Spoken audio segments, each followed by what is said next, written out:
የዘንባባ ዝንጣፊ ይዘው ለእግዚአብሔር ምስጋና አቅርበዋል።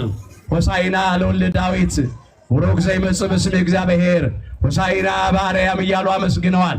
በዮሐንስ ወንጌል ምዕራፍ 12 ቁጥር 13 ጀምሮ የተመዘገበ ኃይለ ቃል ነው። ያንን ይዘን ነው ዛሬ እኛም ዘንባባውን ይዘን የምንታየው። ደግሞ እግዚአብሔር በቸርነቱ ለዚያ ክብር ቢያበቃን ከሞት በኋላ ባለው ሕይወት ከመቃብር በኋላ ባለው ትንሣኤ በእግዚአብሔር መንግሥት የሚጠወልግ የሚደርቅ ዘንባባ ሳይሆን የብርሃንን ለመንግሥቱ ክብር ያብቃን። በዚህ በራዕየ ዮሐንስ ምዕራፍ 7 ቁጥር 9 ላይ የተመዘገበ ኃይለ ቃል ነው። ነጭ ልብስ ለብሰው ይላል። ልብሱም የብርሃን ልብስ ነው። በሰው እጅ ያልተሰራ ያልተዘጋጀ ነው። የማያድፍ ነው። የማይቀደድ የማይበላሽ የማያረጅ ልብስ ነው። እግዚአብሔር ያንን ነጭ ልብስ ያልብሰን።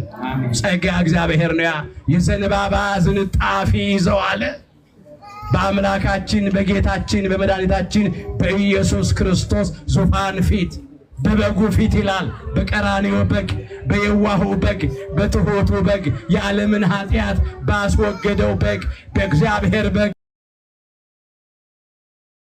በኢየሱስ ክርስቶስ ፊት ለምስጋና ቆሙ ይላል። ምርጦቹ ቅዱሳኑ እኛንም ከነሱ ጋር ይቁጠረን።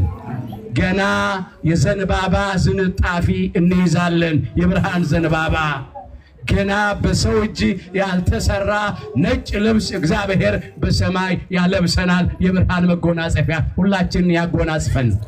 ሆሳዕና በአርያም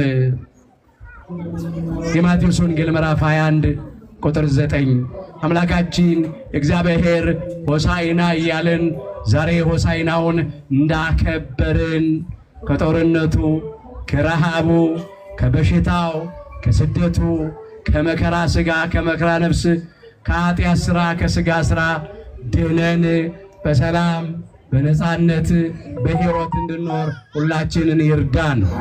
የሀገራችን የኢትዮጵያን ትንሣኤ አምላካችን እግዚአብሔር ያሳየን። የሁላችንንም መጨረሻችንን በቸርነቱ ያሳምርልን። ለብርሃነ ትንሣኤው በሰላም ያድርሰን።